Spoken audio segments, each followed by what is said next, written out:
자, 고 작가의 휴먼 레코드 라디오 에디션 소설가 고혜나 작가와 함께합니다. 작가님 어서 오세요. 반갑습니다. 네, 반갑습니다. 대선이 끝났습니다, 작가님. 네. 그렇죠. 새로운 시대, 새로운 이야기를 들려주실 것 같은데 오늘은 어떤 이야기 준비하셨습니까? 대선도 끝났으니까 이제 네. 좀 가볍고 좀 재미난 이야기를 하고 싶어서 좀 가장 재밌는 건 남녀의 사랑 이야기가 아닐까 싶은데. 사랑 얘기입니까? 네. 그래서 네. 남녀 간의 사랑 이야기를 준비해 보았습니다. 알겠습니다. 어떤 분들이 주인공으로 등장할지 궁금한데 등장하는 인물부터 좀 소개해 주시겠습니까? 일제강점기를 지낸 작가들 중에서 네. 혹시 조금 좋아하거나 관심 있는 문인이 있나요? 일제강점기. 네. 제가 최근에 봤던 이제 예능 프로그램에서 이상 작가 얘기가 한번 들려가지고 네. 또 그 작품도 제가 최근에 독서 모임에서 다룬 적이 있어서 어떤 작품을? 날개 한번 다뤘습니다. 오. 그게 근데 그 고등학생 때 읽었던 날개랑 네. 성인이 돼서 읽었던 날개랑 또 다르게 완전 다르게 다가오더라고요. 좋은 건가요? 아니면 조금 더 이상하게? 장면마다 조금씩 달랐던 것 같습니다. 네. 오늘 설마 주인공이 이상입니까? 네, 맞습니다. 예. 그렇군요. 이상이 그 예능 보셨다고 하니까 예. 굉장히 지금 봐도 조금 유니크하고 멋있게 잘생겼어요. 생겼잖아요. 되게 힙한 느낌이에요. 심지어. 맞아요. 네. 그러니까 배우 해도 이상하지 손색이 않을. 없고. 예. 그래서 굉장히 멋있고 그리고 그 당시였으면 더욱더 유니크한 인물이 아니었을까. 그래서 여자 관계 역시 굉장히 복잡했고 과학 네. 관계가 복잡했어요. 예, 역시나 이렇게 좀 괜찮으니까 사람이 굉장히 여성 편력이 심했는데 그랬구나. 예, 그래서 오늘은 이상과 그리고 정인택, 박태원. 혹시 박태원은 들어보셨나요? 그분을 잘 몰라요. 근데 그 예능 프로그램에서 이상 작가님을 다루면서 네. 박태원 작가에 대한 것도 좀 다뤄서 이분도 있구나 라고 알았던 것 같아요. 네. 정인택 같은 경우에는 우리가 잘 몰라요. 왜냐면은 작품도 얼마 없고 좀 뚜렷한 작품도 남기지 않았고 약간 친일 작가로도 분류되기 때문에 예, 그냥 뭐 이렇게 좀 별로 알려져 있지 않고 박태원 작가 같은 경우에는 제가 서울예대 재학 시절에 네. 그 소설 시간에 배웠던 그 텍스트가 박태원 작가의 소설, 장편 소설, 소설가 구보 씨의 일일 이 제목이에요. 네네. 책 한 권 분량인데 소설가 구보 씨라는 사람이 하루 동안 있었던 일을 한 권으로 쓴 거예요. 그러니까 딱 봐도 지루해 보이잖아요. 네. 예, 그래서 완전 수면제 거의 역할을 했는데 그래서 그 책을 썼던 박태원 작가, 정인택 작가, 이상 작가 그 세 명이 한 여자를 놓고 갈등을 하는데 예, 그 이야기를 오늘 한번 해볼까 합니다. 그럼 먼저 이 이상 작가에 대한 소개가 필요할 것 같습니다. 많은 분들이 이제 이상하면 작품으로 많이 알고 계실 거고 저 역시도 그랬는데 작가님께서 먼저 좀 소개해 주시죠. 이상 작가에 대해서. 이상 네.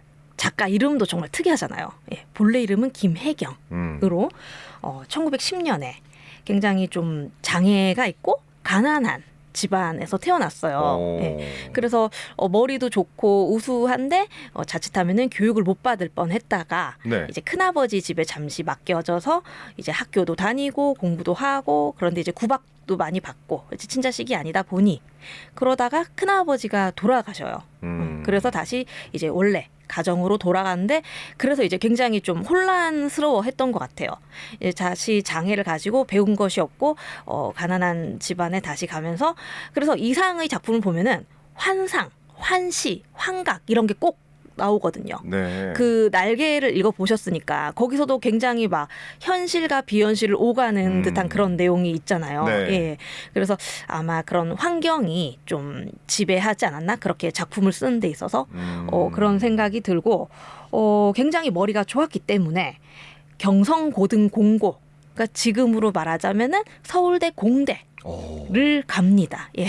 진짜 똑똑했나 봐요. 정말 수재. 그러니까 우리가 판단하면 안 돼. 그 정도로. 예.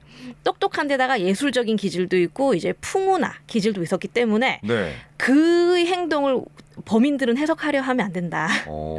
예. 그런 생각이 들 정도로. 네. 그래서 졸업을 지금처럼 뭐 이렇게 배움을 많이 학교를 다닌 것도 아니고 학생들이 그래서 12명이 이제 졸업을 하는데 유일하게 조선인이었고 11명은 일본인이었고. 그래요? 예, 서울대 공대. 네. 그리고 심지어는 수석 졸업.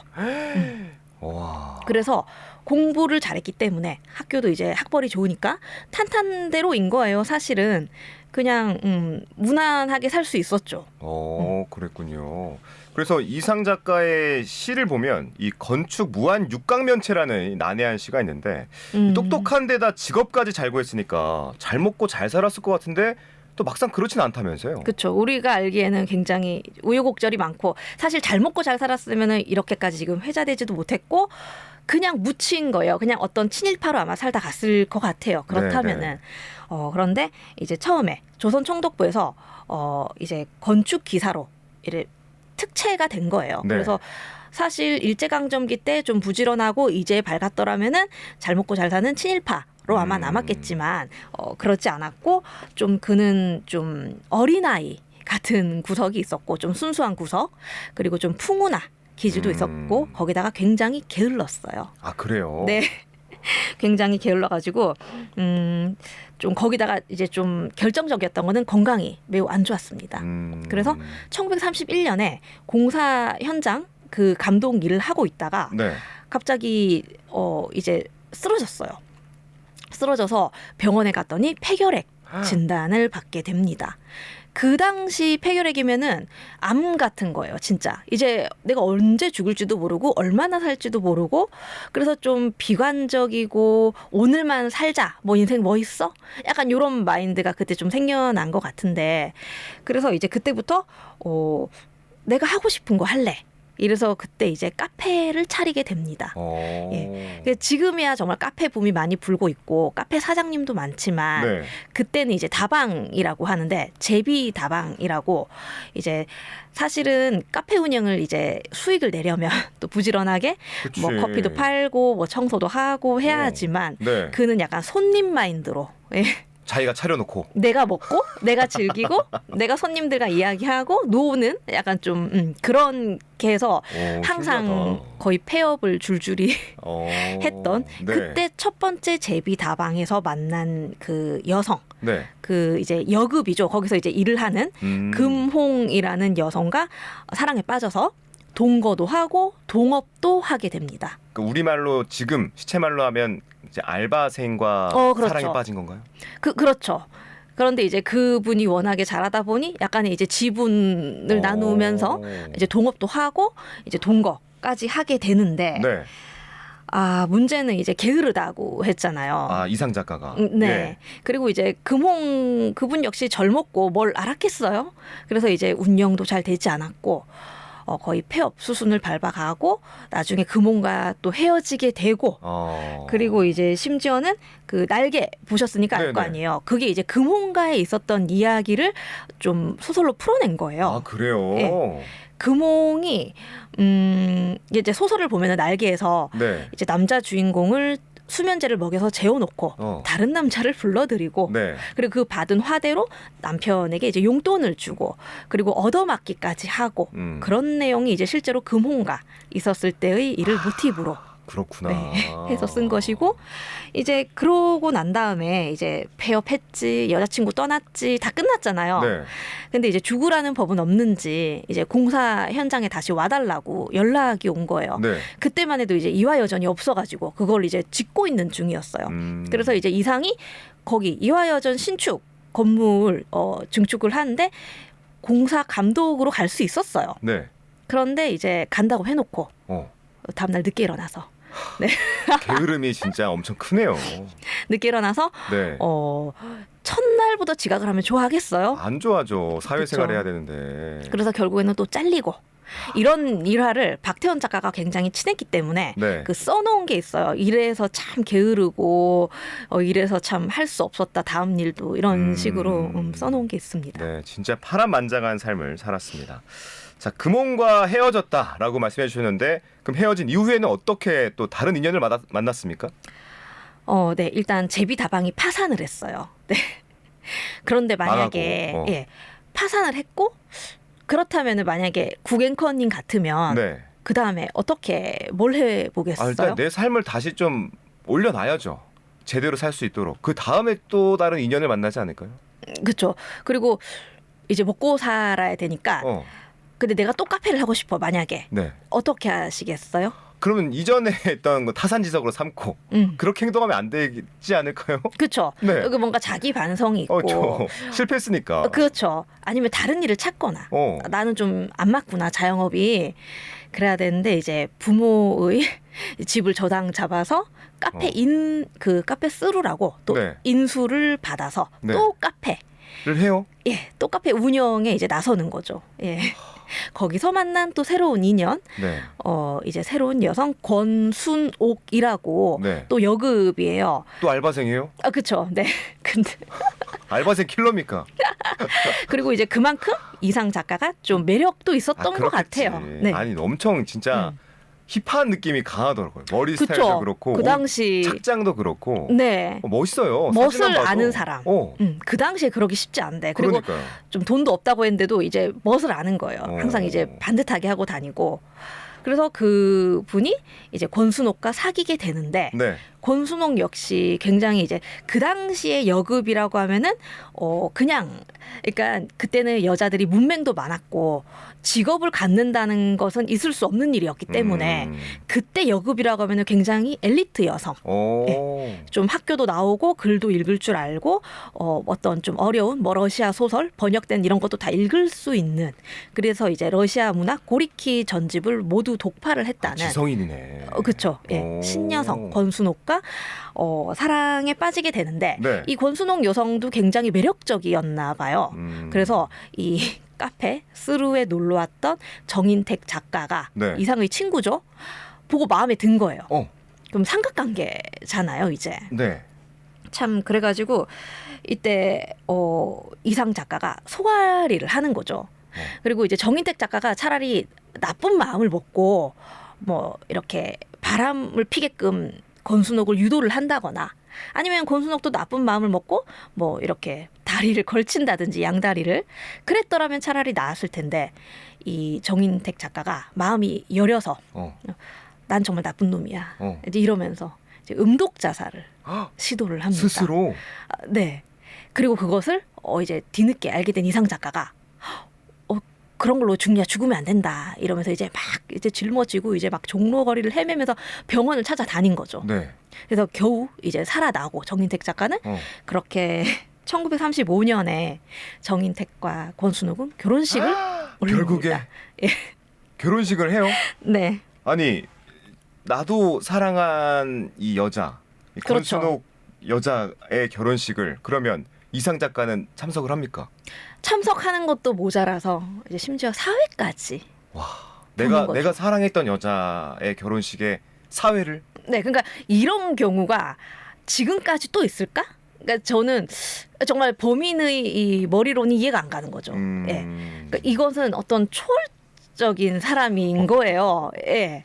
우리의 그러니까 사실 이제 인연을 끊거나 뭐 그러잖아요. 보통은 이제 마주치면 불편하니까. 그렇지. 그런데 이제 사회까지 가주는 야. 그렇게 1935년에 결혼식까지 올리고 사회까지 와, 봅니다. 마음이 편치 않았을 것 같은데 어찌됐든 내가 사랑한 여자와 내가 정말 사랑하는 친구의 결혼식에 사회를 보는 이상 작가였습니다. 네. 자, 그런데 이 인텔리 여성 권순옥 결혼해서 검은 머리가 팥불이 될 때까지 사는 게 아니라고 들었는데 이상의 친구와 또 사랑에 빠진다면서요. 맞습니까? 네, 맞습니다. 와, 진짜 이 대본을 믿고 싶지 않았는데.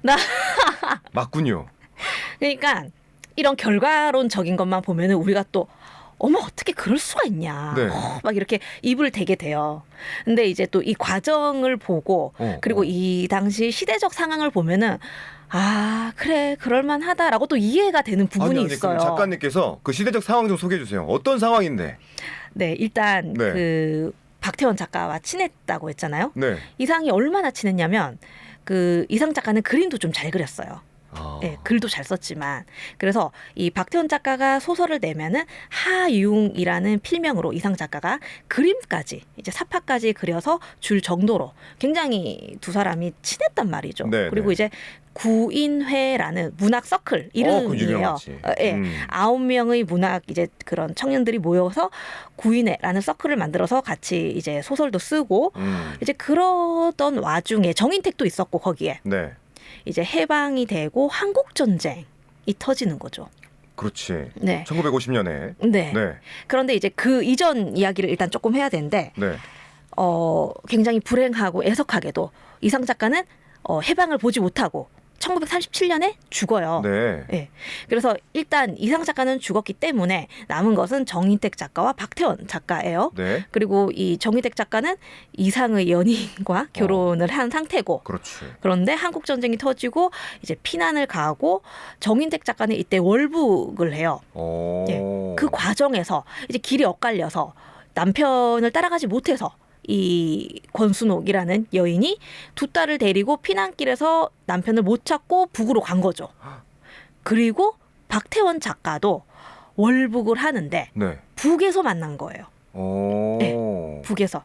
그런데 이 박태원 작가 경우에는 그 박태원 작가의 큰아들이 미국에서 살고 있는데 네. 인터뷰한 게 있는데 보면은 우리 아버지는 이념도 신념도 관련이 없는 사람이다.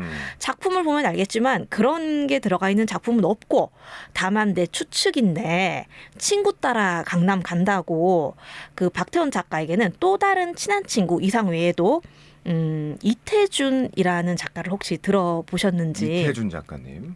월북했기 때문에 보통 잘 몰라요. 네. 우리들이. 예. 그런데 이제 이태준 작가님 작품이 달밤이라고 소설이 특히 유명한데 네. 굉장히 작품이 좋아요. 그래서 월북 작가인데도 불구하고 고등학교 교과서 그리고 수능 문제도 자주 출제가 되거든요.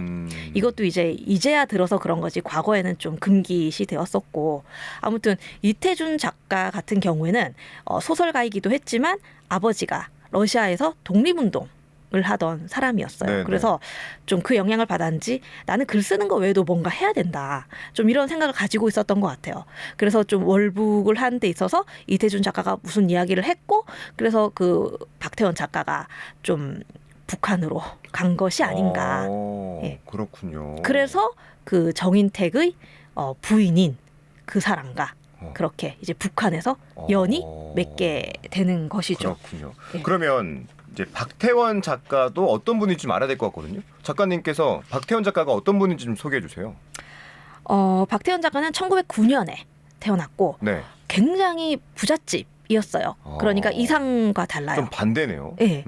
약방을 운영하는 아버지 밑에서 태어났기 때문에 단 한 번도 이렇게 월급 개념을 받아본 적이 없고 그냥 항상 글만 쓰던 사람이었고 그래서 그 지금으로 치면은 26에 결혼하면 빠른 거잖아요. 그렇죠. 네. 근데 지금은? 예. 근데 그때는 노총각 26살에 네. 장가를 가면 소리를 들었던 박태원 네. 작가가 그냥 뭐 물질적으로도 어려움이 없고 그냥 나는 글만 쓰는 게 좋은데 이러고 있는데 집안에서 하도 너를 노총각으로 놔둘 수 없다. 이제 격세지감을 느끼죠. 그래서 26에 늦장가를 갔던. 네네. 그런데 이제 그때 이상이 워낙 친했으니까 그때는 살아 있었어요. 이상이. 그래서 야 네가 늦장가 간다 해서 절대 나를 이제 안 본다 뭐 이렇게 몰라라 하면 안 된다. 면회사절 금지다. 막 이렇게 적어놓은 그런 기록도 있어요. 네, 그래서 이제 늦장가를 갔고 그런데 이제 한국 전쟁이 터진 거죠. 그렇군요. 예. 그래서 어쩔 수 없이 그렇게 이제 북으로 가는 바람에 사실 첫 부인과는 거의 어떠한 무언가가 없어요. 예. 그리고 그 박태원 작가 혹시 사진을 보셨는지? 아니요, 못 봤습니다. 예. 그 당시에 정말 파격적인 머리. 그러니까 백머리라고 하죠. 미국에서는. 그러니까 백머리, 약간 일자머리? 네, 그러니까 최양락 머리를 생각하면 되거든요. 그러니까 단발 남자가 네, 그 당시에 이렇게 앞머리까지 이렇게 뱅으로 쳐서 이렇게 단발머리. 뭐 좋게 말하면 고준희 머리고 나쁘게 말하면 최양락 머리인데. 그렇군요. 네, 그래서 그때 당시에 남자가 네, 그래서 굉장히 파격적이다. 뭐 이렇게 좋게 말하면 댄디 보이고 나쁘게 말하면 말하지 않겠습니다. 네, 네. 네. 그래서 아버지는 그렇게 이제 스타일리시하고 그런 분이어서 절대 북으로 갈 그런 사람은 아닌데 좀 안타깝다. 라는 말을 했고 그분이 이제 소설가 구보시의 1일이라는 책을 냈다고 했잖아요. 네. 그래서 그 큰아들이 미국에서 그게 한이 됐는지 자기 아버지가 북에 간 게 소설가 구보시의 일생이라고 일을 일생으로 바꾼 거죠. 네. 그래서 그런 책을 아버지에 대한 회고에 대한 책을 또 내기도 했고요. 근데 이상 작가와는 좀 반대되는 가정 환경에서 자랐는데 이 두 명이 이제 어떤 계기로 이 친구의 아내였던 권순옥과 사랑에 빠지게 됐는지 이것도 좀 궁금해지는데요. 아, 그렇죠. 이제 북으로 갔어요. 네. 근데 이제 한국 전쟁 이제 뭐 이렇게 휴전하고 얼마나 상황이 안 좋았겠어요. 네. 다 부서져 있고 모든 것을 그리고 피나놓은 거니까 일궈진 터전도 없고 모든 걸 새롭게 시작해야 되는. 근데 이제 이 권순옥 여사가 두 딸을 데리고 왔으니까 더욱더 여자 혼자서 먹고 사는 게 힘든 거예요. 그리고 이때 박태원 작가는 큰 딸과 같이 북으로 가요. 그래서 이 박태원 작가의 사진을 보면 아시겠지만 19살 때부터 안경을 써서 다 안경을 쓰고 있어요. 사진을 보면. 굉장히 눈이 나빠서 나중에 실명까지 되거든요. 예. 그래서 이 이태준 작가 같은 경우에는 네. 좀 이념, 신념 이런 게 있어서 좀 정치를 하다가 결국에 김일성에게 숙청을 당하지만 박태원 작가 같은 경우에는 그런 게 전혀 없었기 때문에 계속해서 집필 활동을 해 나갈 수 있었어요. 그리고 박태원 작가는 이제 실명 위기에 처하게 되잖아요. 그래서 이 권순옥 여사에게 이제 가서 얘기를 하는 거죠. 6년이나 기다렸는데도 남편이 안 온다. 병사한 게 아니겠느냐. 먹고 살기도 어려운데 살림을 합치는 게 어떻겠냐. 그럼 내가 이제 눈이 멀어가니까 이제 말로 입으로 구술 활동을 할 테니까 좀 받아 적어 달라. 그래서 이제 그걸로 생계를 어떻게 좀 이어나가 보자 같이. 그래서 이제 좀 굉장히 안 좋은 환경에서 악조건 속에서 이렇게 합치게 되었던 것이고 네. 그리고 실제로 나중에 1990년대 북한과 화해 모드 이제 뭐 이산가족 찾기니 뭐 이렇게 만나니 뭐 이런 장이 열려서 이 박태원의 큰아들이 아버지를 진짜 보고 싶다. 이래서 이제 만나요. 이제 남한으로 와가지고 잠깐 보는데 그래서 이제 그 새로운 어머니죠. 새어머니죠. 그러니까 보는 거죠. 근데 굉장히 사이가 좋은 거예요. 그래서 한편으로는 마음이 놓이고 한편으로는 이제 진짜 자기 어머니가 남한에서 굉장히 이제 좀 고초를 겪고 왜냐하면 남편이 북에 갔기 때문에 그리고 또 유명한 작가였기 때문에 고초를 겪다가 일찍 돌아가셨단 말이죠. 그래서 그런 것들을 생각하니까 아버지 잘 사는 모습을 보고 기쁜 한편 굉장히 또 마음이 안 좋았다. 뭐 그런 회고를 남기기도 했고요. 네, 작가님 말씀을 듣다 보니까 물론 뭐 지금이면 불륜이 이제 지탄을 받는 뭐 그런 대상이긴 하지만 한국 전쟁이라는 그 시대적 상황을 이해하게 되면 그쵸. 마냥 비난할 수는 없는 것 같긴 해요. 전쟁이고 네. 진짜 먹고 사는 게 중요한 그 관림길 속에서 그러니까요. 어떠한 선택의 여지가 없고 정말 진짜 아는 사람끼리 똘똘 뭉치는 약간 그런 거? 그래 이제 그런 시대적 상황을 좀 이해해야 좋을 것 같습니다. 자, 박태원의 진짜 부인은 남한에 남았는데 남편이 월북했으니까 아까 말씀하신 것처럼 고초가 심했을 것 같은데 어떤 삶을 살았나요? 그러니까 이 박태원의 부인이 여맹이라는 단체에 잠깐 몸 담고 있기도 해요. 한국 전쟁 도중에. 그러니까 그게 뭐 때문이었냐면은 이 박태원 작가가 월북을 했다고 했잖아요. 네. 그 시점이 언제였냐면은 정말 잠깐 인민군이 서울을 수복했던 당시에 완전 인민군 세상이었을 때. 네. 그러니까 이제 그들 마음대로잖아요. 그러니까 뭐 괜찮은 작가 뭐 부르고 뭐 와라 뭐 그때만 해도 북한에서는 굉장히 예술인 문인들 대접을 잘해준다고 하더라. 진보적이라고 하더라. 근데 이제 소문으로만 듣지 이제 정말 믿을 거 아니에요. 알지 못하니까 그 실상을. 그래서 이제 박태원이 뭐 또 가지 않았나 그런 생각을 하는데 그래서 인민군 세상이었기 때문에 이 여맹이라는 단체에서 잠깐 활동 좀 해달라라는 권유를 그 박태원의 첫 부인이 받게 돼요. 그런데 그 잠깐 한 것이 나중에 6일 뒤에 인천 상륙 작전으로 인해서 다시 서울이 이제 탈환, 우리 이제 남한의 이 세상이 되는 거죠. 네. 6일 만에 또 세상이 또 천지가 개벽하다 보니 그때 그 잠깐 여맹에서 일했던 것이 굉장히 큰 이제 부역자. 그때는 인민군의 군복만 빨래해 주어도 거의 처형당할 정도의 이런 몰아가는 그런 시대가 있었고 그래서 거의 서대문 형무소에 갇히기까지 해요. 그때는 정말 이제 사형 선고까지 받았지만 정말 이 박태원의 남한에 남아있는 친구들의 그런 도와주고 구출해달라 뭐 이런 것 등으로 정말 구사일생으로 목숨만은 건져내서 힘들게 살았고 진짜 힘들었겠다. 그리고 이제 사람들이 잘 모르고 있는데 네. 이 박태원의 큰 딸이 같이 아버지랑 올라갔다고 했잖아요. 네네. 근데 작은 딸은 남한에 남았었어요. 그러니까 엄마 곁에 있었던 거죠. 그 박태원의 작은 딸이 이제 낳은 자식이 봉준호 감독이죠. 아 그래요? 네. 그래서 그 예술인의 피 외조부가 이제 박태원인 거예요. 와 그렇구나. 그래서 그 피가 어디 안 가는 것 같아요. 정말 지금 세계적인 거장이잖아요. 엄청난 영화 감독이시죠. 그렇죠. 그래서 그 감독이 된 것도 예술인이 된 것도 야. 다 그런 게 이렇게 다 이게 피 안에 있는 게 아닐까. 예. 그렇군요. 그런 생각이 들고 네. 그리고 제가 잠깐 이태준 작가 이야기를 했었잖아요. 이태준 작가 같은 경우에는 그 가옥이 서울에 남아 있어요. 살았던 터가 성북동에 남아 있어요. 지금에야 이제 성북동이 또 잘 사는 동네고 그렇지만 그 옛날에는 굉장히 이제 그 가난한 문인들이 또 모여 살던 곳이거든요. 네. 그 지금 그 후손이 또 거기서 이제 전통 찻집을 운영하고 있어요. 그 가옥을 그대로 살려서. 그래서 한옥 카페 같은 거죠. 네. 그래서 좀 유명해요. 수연 삼방이라고 네. 네이버에 치면 나오는데 좀 줄 서서 먹는 맛집.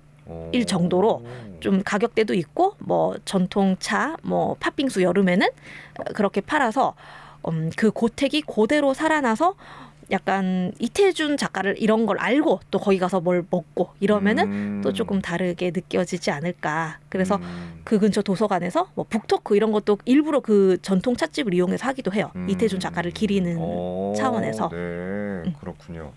자, 오늘은 일제강점기부터 한국전쟁까지 또 이상 작가, 박태원 작가, 또 이태준 작가까지 또 그 외손자 봉준호 감독까지 네. 전반적으로 한번 훑어봤습니다. 네, 그 박태준 작가가 박태원 네. 박태원 작가가 마지막에 북한에서 어떻게 죽었는지를 잠깐만 좋아요. 이야기를 하자면은 어떻게 돌아가셨어요? 나중에는 실명이 된단 네, 말이죠. 네. 그리고 전신불수까지 거의 막 오는데 그 마지막까지도 이제 구술 작업을 하고 그 여사가 그 권순옥 여사가 이때 권영희로 이름도 바꿔요. 이제 새로운 삶을 산다는 의미로 네. 끝까지 집필 활동을 하고 그 사실 북한에서 뭔가 창작 활동을 한다는 게 굉장히 검열, 그다음 제약이 많잖아요. 그렇지.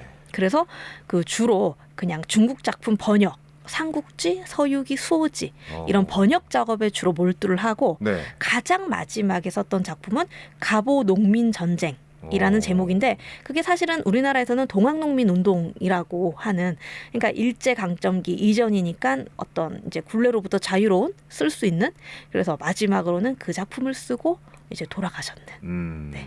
알겠습니다. 이 박태원 작가님의 마지막 순간까지 끝으로 짚어봤습니다. 오늘은 여기까지 듣겠습니다. 고 작가의 휴먼 레코드 소설가 고예나 작가와 함께했습니다. 작가님 오늘 말씀 고맙습니다. 감사합니다.